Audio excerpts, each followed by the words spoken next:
Welcome back for Season 2, Episode 8. Thanks again for joining me. As always, it's great to have you guys. And I'm excited. It's October, once again, my favorite time of year. And the Aether, I'm happy to say, has now officially existed for 1 year. If you didn't already know, most new podcasts don't make it past their 7th episode. Kind of surprising. And I'm glad we're not one of those casualties. And I'm happy to present episode number 19 to you guys today. Plans for Season 3 are already in the works. And I think 2020 is going to be a really good year for the Aether. Huge thanks to you guys, though. Without an audience, without you, all the hard work that goes into this would just fall on deaf ears. As much as I do this because I do really enjoy it, I wouldn't do it at all if I couldn't share it with you. So here's to our awesome listeners. You guys are fantastic. And here's to the next year and many more to come. Again, autumn is in full swing. It's kind of a magical time of year. I just really embrace the end of summer. And in the spirit of Halloween, we're diving a little deeper into the abyss today to talk about black-eyed kids, something we really haven't touched on much here before, so I'm looking forward to it. I'm going to be telling a few stories from different sources. I'll talk more about those as we go, but I've selected a grouping of accounts here that I think really epitomize this bizarre phenomenon. By most accounts, black-eyed kids were born out of the late 1990s after a journalist shared his alleged encounter online. We'll circle back later and touch on a few more details. But the children, they only seem to want one thing, in. And it might be your home, it may be your car, but they don't talk or act or look like they're from your neighborhood or from your time, for that matter. You could say they're out of place. The clothing, the speech, the mannerisms, everything about them is just wrong. Like they're trying to act human, but they're not what they seem. And their presence is overwhelmingly ominous. They invoke a deep, primal sense of fear in anybody unfortunate enough to encounter them. They don't usually take no for an answer. For obvious reasons, most people don't let them in, but some do. We'll find out today what happens in both scenarios, and we're going to take a look at some interesting theories about what we might be dealing with here. Grave concern or myth? Dare I say, I think we might be able to figure that one out by the end of today's episode. But most of all, I wanted to have fun with this one, so I really hope you guys do as well. I appreciate your patronage this past year. More episodes are on the way, and I have some lofty expectations for the Aether in year number 2. If you want to help us reach those goals, it's super easy and it doesn't cost a thing. Just open up Apple Podcasts, leave a quick rating and review, follow us on Spotify and Instagram, and share the show. That's pretty much it. Just help pay it forward. The more you show your support, the more you share this program, the more content I can produce and the more people we can reach. That is the ultimate goal. It's about sharing this with and hopefully impacting more people in positive, informative, and entertaining ways. So don't forget, if you have a story, send us a message on Facebook. Thanks again, guys. With that, let's head into the Aether.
In 2015, around 2 a.m., a young couple living in a small rural town in Vermont are asleep in bed when there's a sudden, unusually loud knock at the front door.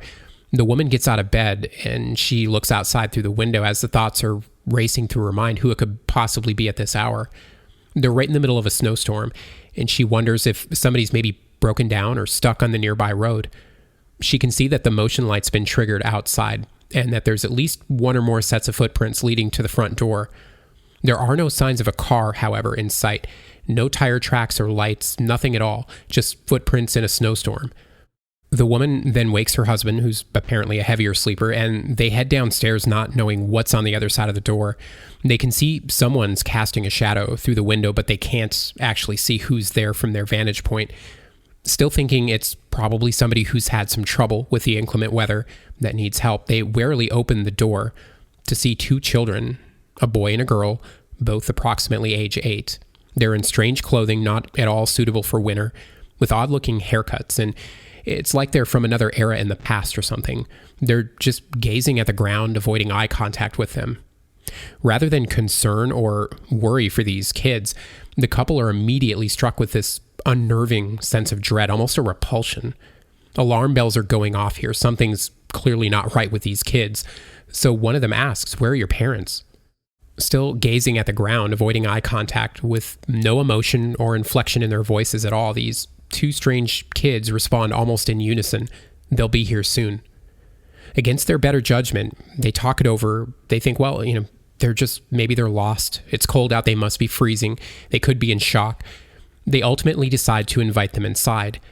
They continue to try to get information out of these two. They ask what happened and how did you end up here? The kids just reply again, "Our parents will be here soon." All right. Where did you come from? Did you walk through the woods to get here? I mean, there's no cars outside or anything. "They'll be here soon." No matter what they ask them, same answer, heads down. They begin to realize, too, their voices sound almost oddly melodic. Their demeanors made even more curious due to the fact that they don't seem the least bit fazed by their situation at all. Their behavior's nonchalant, robotic. They don't seem to be nervous or put off at all for being 8-year-old kids separated from their parents in a stranger's home at 2 a.m. in the middle of a snowstorm. The couple's nagging sense of fear and menace continues to grow. The family cat's normally extremely friendly and curious of any new visitors. They're all now hiding, which is really odd. So the woman goes to try to console one of them, but it hisses and starts growling at her. The cat's in this really primal state, which is way out of character. She goes to the kitchen to make these kids some hot cocoa while her husband walks them into the living room to warm up. A couple minutes later, she comes into the living room with the drinks, and the kids are sitting weirdly perfectly still together on the couch, while her husband's sitting in the other chair with his head in his hands, and she says, "What's wrong?" And he replies, "Yeah, I suddenly just felt dizzy. I don't know, but I'm okay now." She turns back to the kids to give them the hot cocoa, and they look up to meet her gaze for the first time. She gasps in a moment of utter terror. There's no white in either one of their eyes, just giant black pupils. It takes every ounce of her control not to drop the mugs and flee in horror. The kids appear to sense this fear, and they react to it. They both suddenly stand and ask to use the bathroom. She shows them down the hall, and the kids then walk into the bathroom together. She runs back to her husband and says, "Did you see their eyes?" And of course, he had seen them.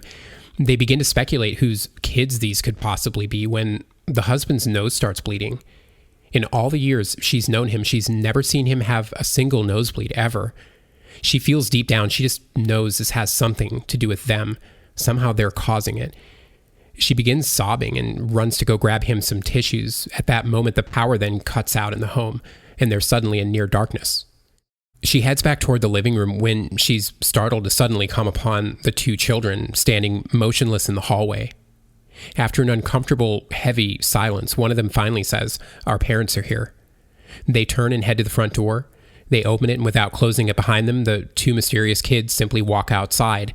She can make out through the heavy snowfall, though. There's a dark car parked on the road, and two tall men, dressed all in black, standing next to it. The kids eventually get in, and the two men, though, they continue to stand there. They don't move at all. They just stand there and stare in the direction of the house. After a few really uncomfortable moments, they finally get in the car and drive off. And the power then returns to the home shortly thereafter. And that's usually where stories like these end. However, in the ensuing months after this encounter, 3 of their cats disappear. Another cat is discovered dead lying on the living room floor from some apparent massive internal bleeding. The husband continues to experience frequent nosebleeds, and he's diagnosed with a rare form of aggressive skin cancer, and he eventually dies. The woman's health also took a turn for the worse, with nosebleeds and dizzy spells of her own, with no known cause. At the time she submitted the story, she said she believes all of this happened because they let them in that night. Her husband believed that too, up until his death. They reached out to everybody they knew after the experience to warn them, to ask, did you ever see any of these people ever? And they were met mostly with ridicule. As far as we know, nobody else ever saw that dark car or the unusual occupants. Brent Swanser wrote about this for Mysterious Universe, but the story was originally submitted to the Week in Weird website that Dana and Greg Newkirk run. Fact or fiction? You be the judge. This woman could be mentally unstable. Somebody could have just made the whole thing up and they were just having fun. Maybe somebody did invite some strange kids in their home, but they misinterpreted the event somehow or blew them out of proportion. The Men in Black connection, middle of a snowstorm, the power going out, the ensuing cancer. A few of these elements do sound like they could be conveniently placed, but it is possible that this whole thing played out exactly as described. But unless this woman comes forward with something more than a creepy story, I'm afraid that's all we have. Interestingly, though, if she too ultimately suffered the same fate as her husband, she may have just been right all along, and that dark truth will never see the light of day. So what are black-eyed kids, and what do they want? Lots of theories on this one. If you're religious, you may say demons. If you're into sci-fi or Giorgio Tsoukalos, you may say aliens. Paranormal fans might say ghosts, psychic vampires, or Men in Black. Skeptics, of course, skeptics cry myth and blame pranksters and overactive imaginations. But what if the skeptics are wrong? It wouldn't be the first time. What if they do exist and they were responsible for the disappearance or death of their cats, the nosebleeds, the cancer? It leaves you to wonder why, first of all. Are they feeding off their victims somehow? If they're so destructive and intent to harm, why ask first? What's with the innocent child act? Why not just do the deed? For whatever reason, power has to be given to them, and it appears they can take it by force, if not given willingly. Downtown Portland, 1998. A man named John Northwood walks to the parking garage after a work conference and late dinner. It's about 11 p.m. He gets to the third floor of the garage. It's fairly well lit, and there's still a few folks going on about their business. He gets in his car, starts the engine, and just then, somebody taps on his window. Doug just came from the same seminar. I believe they'd only just met earlier, and he's visibly shaken. He tells John, look, there's these really weird kids hanging around my car. They asked me for a ride. I said no. They won't leave. I just had to get away from them. Can you just drive me around the block a few times until they go away? He lets Doug in the car, and on their way out, they drive past his car, and sure enough, there's 3 kids just leaning up against it. The girl, about 14, has a sort of vacant, bored expression as she smokes a cigarette. She's dressed in Gothic-style clothes and heavy makeup. The boys, they're about ages roughly 11 to 14. They look way too intense to be kids, despite their apparent age.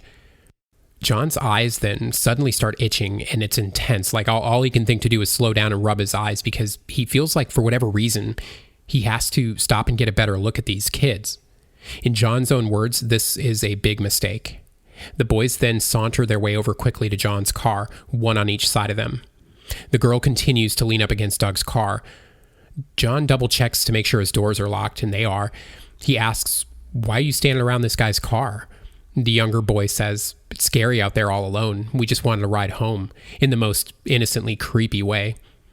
To that, the older boy then says, you promised you'd help us out. Doug replies, I don't even know you. John feels sick at this point. The adrenaline is just rushing through his body, and he feels the absolute worst sense of menace and dread, like something terrible is going to happen. To John's astonishment, Doug then says he has to get out of the car. John warns him no, but Doug grabs for the door handle. Just then, according to John, the 2 boys suddenly look much older, for lack of a better term. Like he can tell in this moment they're not what he thought they were. Their faces are sort of drawn and gaunt, like their skin just doesn't fit their body, and their eyes are also, in John's words, like liquid black pools, just solid black from edge to edge. This shakes John to his core, enough to snap him out of this sickening, almost hypnotic state that he's in. He slams the car into reverse and peels backward about 60 feet. The 3 strange kids all start running toward them. John spins his car back around one of the support columns and puts it in drive, and he's convinced at this point if they get a hold of his car, he's dead, that they're both going to die horrible deaths. He flies down all 3 floors, tires screeching as he barrels down and around the turns, just barely hanging on. John guns for the exit, and just before he hits the street, the oldest boy, who has inexplicably already made it through the other side of the parking garage and down all 3 levels and out onto the sidewalk, reaches out for John's door, but it just escapes his grasp, and they take off down the street. John turns around to see an empty corner. The kid's just gone. Doug's almost passed out when John says suddenly that heavy blanket of fear and dread just lifts. He doesn't feel it anymore. 10 minutes later, they go back to Doug's car. The kids are nowhere in sight. Everything's fine. On the ride over, though, Doug's filled in a few more blanks. Apparently, he did meet the youngest boy earlier that evening. He actually gave him a ride to the conference and told him to wait there so he could drive him home afterward. The boy didn't mention the other 2 kids, though, and once Doug saw them, he just flat out refused. They insisted, and of course, that's when he left and found John. Whoever they were, though, however old they might have been, these guys just both wanted to go home and put this whole bizarre experience behind them. He thanks John again for helping him out, and they both make their way out of the garage again, this time in separate cars. They drive just a short ways, though, before John's suddenly hit with that same overwhelming sense of menace and dread again. He's about 50 feet behind Doug as they're approaching an intersection. John watches helplessly as Doug apparently misjudges a yellow light when he's hit by an oncoming truck. Doug is killed instantly. First responders arrive in just a few short minutes. Of course, it's downtown Portland. And John gives a police report, the whole time feeling anxiously exposed, like he's being watched. But it has been a long night, and to top it all off, he's just seen this horrible accident, if you can call it that. Understandably, he's pretty freaked out. He gives his report, gets back in his car, locks his doors. John sees them again. They're standing about 2 blocks away. The strange 3 black-eyed kids appear to be just watching from afar, obscured by the shadows. John, not really wanting to stick around and find out what happens next, leaves quickly. As far as I know, he doesn't encounter them again. Now, this story's been referenced a number of places, but Brian Bethel was the guy who originally posted it back to a blog in November 98, I believe. But I sourced the original transcript of the chat Bethel had with John Northwood on the site paranational.com. Brian is a journalist from Abilene, Texas, who had his own black-eyed kids encounter back in 96. Ryan Sprague actually wrote a really good piece on that for Jim Harold's website. In terms of this story, though, I don't know. It does have a couple things going for it. Neither John or Brian knew of each other's encounters prior to that. They'd never even discussed the phenomenon before. They were just online buddies. And if it did happen, it's definitely one of the earlier accounts. It's not like they never happened prior to the 2000s, but the public awareness in 1998 was all but non-existent.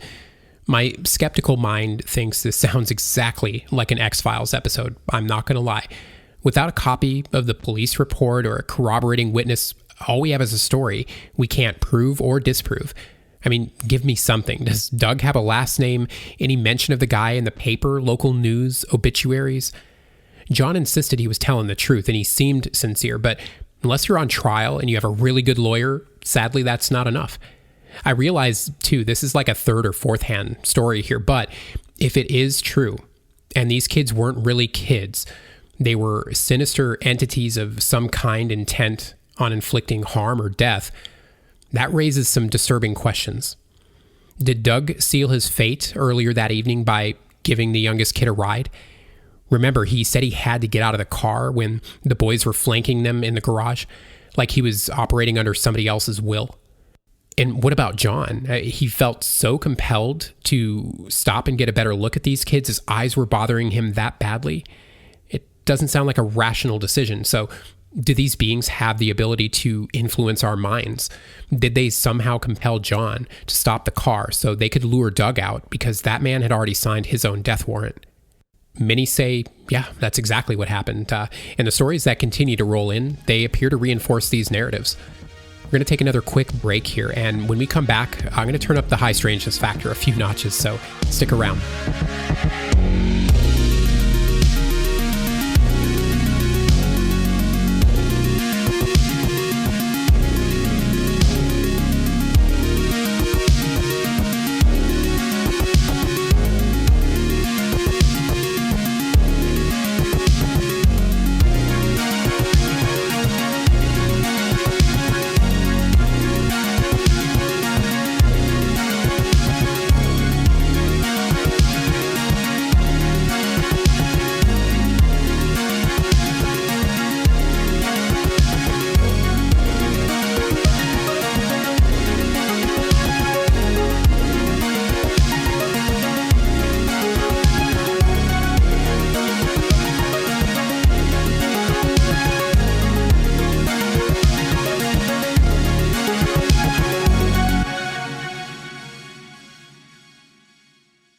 The next story is brief, but I had to include this one. It comes from a paranormal thread on Reddit from 2013. Since I don't know the gender of this person, I'm just going to refer to the user as he, only because it makes the story easier to tell. Not sure where or when this took place, but he goes for a walk into town one day. It's a small town, maybe 1,200 people, so likely not a whole lot of stuff around. He takes a shortcut through the old elementary school grounds that he used to attend. He comes around the corner of the school building, and in the parking lot in front of him, he sees a lone unmarked black sedan. No mention if it's an older or a newer model car, but it's about 50 or so feet away. And sitting inside the car, he can clearly see are 4 unusual-looking men. All 4 of them are bald with ghostly white complexions and black eyes. And they're just sitting in the car, staring forward in the same direction. In an instant, as if they've noticed him, all 4 of their heads snap in unison toward his direction, and they're now looking straight at him. In a knee-jerk reaction, he jolts backward behind the corner. Unsure what he's just seen, after a moment or two, he slowly peers around the corner again, and they're still there, still looking at him. Then in literally the blink of an eye, the 4 strange men are gone. The car's still there, but they have simply vanished. He doesn't feel very good about this, so he decides not to cut through the school and to take the long road into town instead, all the while feeling watched or followed, but he doesn't thankfully encounter them again. Like I said, that's a short one, but it is quite disturbing. It could go either way. On one hand, it's a post on a Reddit thread, I get it, but on the other hand, it doesn't sound very embellished either. You'd think a made-up story would have a few more details. Why an empty school parking lot and not an abandoned warehouse or some other kind of trope? I'm sure that you also noticed these weren't kids. And yeah, because not all reports of black-eyed people are. So what is the connection? The more encounters you read about, the more apparent the ties to Men in Black seem to become. The problem is we haven't the faintest idea what Men in Black are either. We can't just answer one unknown with another. We are only theorizing here. But the way the 4 men all moved and reacted in unison, their ability to vanish into thin air, the eyes, the pale complexions, are they just older versions of whatever black-eyed kids are? Are they their offspring, Men in Black in training? What's the bigger picture here? What are they really a part of? This next one was posted by another user to Weak and Weird in response, actually, to the Vermont woman's story from earlier. They go on to tell the story of a companion who took a road trip to Arcata, California to visit some friends. Normal evening. Later on, he says goodbye, and before heading to the hotel for the night, he decides to stop at a local bar for a drink. Nothing unusual about the place. He strikes up a conversation with the bartender, an attractive woman. After some flirting and a few more drinks, she eventually invites him to her place. She tells him it's pretty remote, though, and it's hard to find, and convinces him to leave his car there for the night, and she'll just drive him back in the morning. After closing up, they head out. So far, so good, until they arrive at a rather large 2-story house.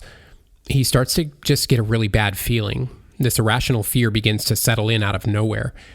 He soldiers on, thinking it's probably just him. It's not long before they have sex, but it only gets weirder and even more frightening because she's not acting normal. This is a healthy, attractive young guy. He's been with other women, but this is different. She's being really peculiar, and the sounds she's making are almost inhuman. After this, they lie in bed for a while. She falls asleep. It's somewhere between 2 and 3 a.m. He gets out of bed and goes to the kitchen to get some water out of the sink, and he's suddenly taken aback by the sight of several small children walking to and fro within the open 2-story house. Hard to say how many, but more than a few. And they're aware of him too. He realizes now they're all looking intently at him. All of their eyes are completely black. He's hit with a sudden wall of fear. He's absolutely terrified of them, so he returns to the bedroom and doesn't see them again. The next morning, the woman forces him out of the bed and out of her home, despite her previous offer the night before to give him a ride back. She basically just tells him to get the hell out. You can walk back to the bar. So that's what the guy does. Thankfully, it wasn't quite as remote as she'd made it out to be, and he manages to make it back to the bar on foot, and he gets out of there. About 6 weeks later, this otherwise perfectly healthy, athletic young man with absolutely no history of medical problems is diagnosed with bladder cancer. Despite intensive treatment, he's dead in 6 months. It's said, too, that the woman he met that night was actually the owner of the bar, And I'm not sure how that info came to be, whether she imparted that to him or not, but he believed up to the very end that the kids he saw in her house that night were directly to blame. And I find that really interesting that he blamed the kids for the cancer, not the woman he actually slept with. I have to wonder how much of this story we're missing here. I admit the as told by a friend aspect is kind of a red flag for me, so I definitely wouldn't bet my life on this story. But in the spirit of being objective here, we also have to be open to the possibility this person was genuine and told the truth as they knew it. Nick Redfern wrote about this next story here, and there aren't many who've written more about black-eyed kids than Nick. I'm sure many of you are familiar with at least some of his work. He's a pretty tireless author, been on TV numerous times, but he's also had his own black-eyed kids encounter, and if I'm not mistaken, one or more Men in Black encounters. So when he shares a unique story, I tend to listen. Not long ago, he wrote about a man named Martin. Martin lives near Tecumseh, Oklahoma, and Nick was actually able to personally interview this man only a few weeks after his encounter. He's a career truck driver, and his story takes place in March 2011. After a long 2 weeks on the road, Martin finally returns home. He's looking forward to catching up on some R&R, a few recorded shows, just being home and having fun for a change. His first night back, Martin makes some food, kind of lounges around, has a beer, watches some TV. Pretty normal evening so far, until about 8:30 p.m., when there's a sudden knock at the front door. He assumes it's his neighbor who comes over often enough, so he doesn't bother looking out the window or through the peephole or anything. He just swings open the door to see two kids, a boy and a girl, both about 11 or 12. Large black eyes, pale, sickly colored skin. Both are very thin and frail, standing there holding hands, still as can be. Martin doesn't know what to say. He thinks at first this is some kind of a joke. Prior to tonight, Martin had never heard of black-eyed kids. The girl is dressed in jeans and a long-sleeve black top. The boy's wearing a black hoodie, and they're just staring back at Martin with these blank expressions, no emotion in their faces at all, and it's actually quite disturbing. There's a highly charged malevolence just blanketing the air. The girl says that they're homeless and need something to eat. But again, the way she says it completely lacks human emotion, like it's been rehearsed. As much as he wants to write them off for playing a prank or something, there's this quiet storm brewing in these kids, and that's when things start to get a little bit stranger. Martin feels transfixed. The more he looks into their unusually large black eyes, the less in control he feels. He knows he should shut the door, but at the same time he can't. Something somehow is stopping him from physically doing that. And the girl says again, "We need to eat. May we come in?" And it's not just that she chose may we instead of can we. Something about her just harkens back to some other era from the past. And the events that follow play out in what could best be described as dreamlike. The next thing he knows, they're inside his home. Martin recalls inviting them in, but he doesn't remember them actually entering his house. He's sitting on the living room couch, and the two children are standing directly in front of him. The girl says, "Eat." And at that moment, Martin feels deathly ill, like he hasn't eaten in days and he's an inch away from starving to death, except they're the ones that need to eat. The girl and boy proceed to stare intently at Martin, and he feels his energy slipping away. The longer they look at him, the more he crashes, the more overcome with exhaustion he becomes. This goes on for several minutes, and Martin can barely move. He just doesn't have the energy to. He feels like these two are eating him alive, and he can't do a thing to stop them. Still holding hands, the strange boy and girl then simply turn and walk out. They leave his house. Martin then painstakingly crawls into his bedroom, where he immediately falls into a deep sleep until well into the following afternoon. He continues to battle this horrible fatigue for days, along with dizziness and a persistent bad taste in his mouth. He barely gets out of bed for a week, but he does eventually recover from this encounter, and to the best of my knowledge, he doesn't suffer any long-term effects. So there's a few things going on here with this one. Note that, first of all, their eyes weren't just black, they were also described as large. So I'm curious how large they were. Did they just seem larger and they could have been normal size, or are we talking human-alien hybrid size? It may seem like a small detail, but it's not. The bigger the eyes, the more the plot could really thicken. We also got a pretty unique take here as well on this altered state that people keep reporting, aka the Oz factor. When he said he recalled inviting them in, it was like he said it in a dream. And the words he chose there, they just resonate with me as sincere. I can't speak to the legitimacy of the claim here. Obviously, I'm only a spectator, but when it feels like the truth, it usually is. This energy drain is one of the signature elements of Black-Eyed Kid encounters, almost as common as the ubiquitous black hoodie. Again, going back to the feeding, this one actually brings that front and center. The girl pleaded with him, saying they needed to eat. Clearly, she didn't mean the kind of food you and I eat.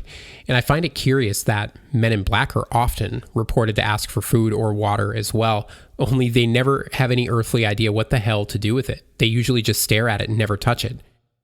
I think that the control these two crazy little tweens demonstrated over this grown man in his own home, that might be what troubles me the most about this whole thing. They left him in quite a state without ever laying a finger on him, and he was essentially powerless to stop them or act under his own accord. And the time distortion, okay, that's something that comes up in just about every single weird phenomenon I've ever read about, and I think it's pretty safe to say that reinforces the connection to consciousness. From UFOs to the paranormal to cryptos, you name it, we keep seeing it time and time and time again. These things seem to infiltrate whatever frequency we're operating on, or maybe we're just unfortunate enough to share the same space with them. But whatever the case, we're clearly woefully unprepared to deal with them. And if these stories are accurate, I think that makes us pretty vulnerable. That said, why was Martin spared, by the way? He didn't get cancer like the others have claimed, as far as I know. Did they just get whatever they needed and simply leave? Were they interrupted? Was it just that Martin had nothing left they could take from him? How did he not develop some terminal illness after all the other stories we've heard? You know, the experience of starvation, exhaustion, feeling like he was being eaten alive by these two. What were they doing exactly? Recharging their psychic batteries? Do they harness or store the energy they steal in order to give it to somebody or something else? Apparently, some meet their ultimate demise while others live to tell the tale. Is that intentional? Or is the goal always to kill, and the success rate varies? I'm also insanely curious where they go afterwards. Do they keep hunting for victims? Many claim they vanish into thin air. One would assume they're maybe metaphysical then. So do they rematerialize somewhere else? Do they take other forms? We're going to take one final break here, and when I come back, we're going to see if we can find out once and for all, is there something to this phenomenon? Or is it just another urban legend? Stay with me.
The large majority of Black-Eyed Kid reports appear after Brian Bethel shared his story in the late 90s.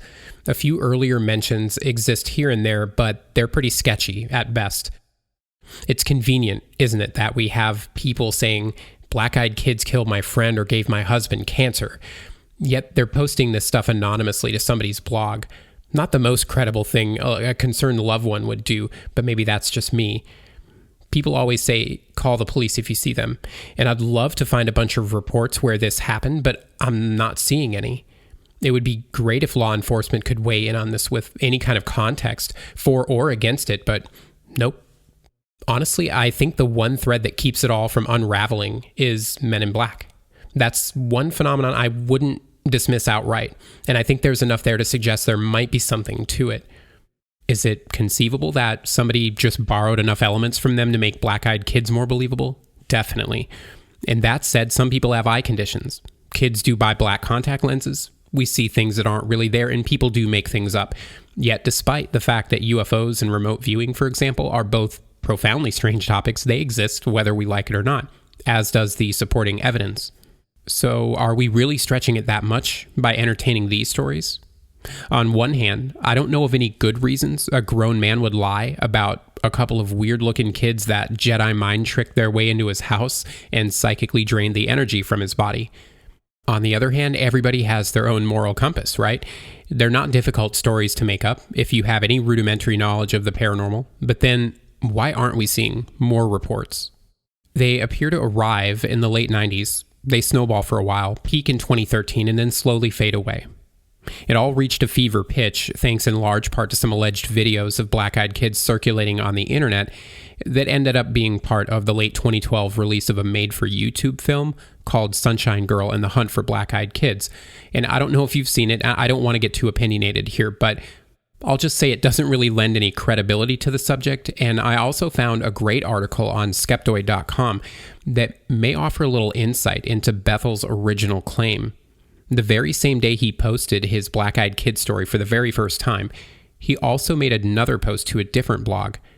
In this rather lengthy post, he went on to talk about his belief in the legend of Bloody Mary, using magic and collectively willing things into existence. Essentially, he's talking about creating thought forms, or tulpas, under the right conditions. Again, a journalist posted that the same day he finally decided to share his black-eyed kid story 2 years after the fact. So, was it an experience or an experiment? Let's see. Does this have every hallmark of an internet fad? In terms of the 90s onward, yeah, definitely it does. If that's what this was, what did the experiment ultimately accomplish? Was Bethel right? Did people get so obsessed or focused on an idea that we actually manifested something tangible into our world? As we all know, though, every crazy rumor and wild theory has some basis in truth. The trick is finding that truth. For that, we have to go back to a time when people were less distracted and a little more in tune with their surroundings. I wanted to see if I could identify another possible origin to account for black-eyed kids, something that predates Bethel's encounter. And I located a very interesting thread. Throughout history, Native Americans believed, and still do, in good energy and bad energy. Different tribes had different names for them and slightly different interpretations, but the Iroquois called this positive life force or divine energy Orenda. They understood it could be channeled and enhanced through practice and training and used at will. They also had a name for things and forces and beings that try to penetrate our world from either the skies, the underworld, or other dimensions. Otkon was believed to be an evil energy that can possess, destroy, and be weaponized at will. The Mohawk tribe of Mohawk Valley in what's now upstate New York, they believed that those who possessed Otkon were under the influence of the evil-minded one, a satanic-type being that takes the form of a reptilian snake man. Legend says that the evil-minded one wanted to manifest itself in human form, and in an attempt to do so, it mated with several Iroquois women. These hellish unions then resulted in women giving birth to chalky-skinned infants with solid black eyes. These children were killed on the spot by tribal elders and burned to prevent resurrection never more than a day or two after birth. Obviously, they weren't taking any chances. Iroquois children, especially those alone in the woods or who'd wandered away from the tribe, were also said to be easy targets for the evil-minded one to project Otkon into. This would therefore possess them. The kids would either then turn up later or eventually wander back to the tribe, empty, with black eyes. They would act strange, repeating themselves, pacing around nervously, and this is apparently because the evil-minded one had stolen their Orenda and replaced it with Otkon, therefore turning them into drones with two objectives: infect other children with Otkon and destroy everybody else. They even depicted these possessed black-eyed kids in their art, which I'd encourage you to check out online if you get a chance. Of course, the Mohawk people originally went by another name, Kenyuki Haka, which many historians associate with the term people eaters. So we have some intriguing lines to draw here. Obviously, feeding or eating comes up a lot in the Black-Eyed Kid stories. They're often said to also repeat themselves in a chant-like fashion. Chanting's been used for millennia to focus the mind, tap into and channel energy, reach altered states. History also tells us that many Native Americans treat dreams much like sacred visions and use them for insight into daily life. Everything from warding off illness, interpreting past and future events, where to plant their crops, to communing with spirits and acquiring new spiritual powers. Furthermore, evil, either from within or an external source like a demonic spirit or somebody intent to harm, can and does operate inside the dream world. Dreamlike is a pretty popular adjective used in Black-Eyed Kid reports, and that's what the Oz factor is all about. It's just perception. Our reality gets hijacked, thus causing the missing time, distorting our perception. I wouldn't go as far as saying there's a direct link here between Iroquois legend and modern-day Black-Eyed Kid reports. However, we know ESP is real, so is mediumship. Energy can and is channeled and projected at will by those who possess and hone those abilities. Positive and negative energy forces, or some variation of those words, exist. Magnetic fields demonstrate this balance between extremes. We see it in nature all around us. Everything has an equal yet opposite component that balance one another out. Whether or not Bethel ever encountered anything paranormal, whatever his motives, the world will never know. Forget it. It's a moot point and a waste of time. What matters is that there is at least some precedence for modern-day reports of these beings. So next time you hear a knock in the middle of the night, don't be so sure that there isn't something on the other side of that door far more frightening and destructive than any human is capable of, in a terrible disguise, just waiting for you to let them in. That's it for Season 2, Episode 8. Happy Halloween, guys, and thanks again for joining me in the Aether. We'll see you next time.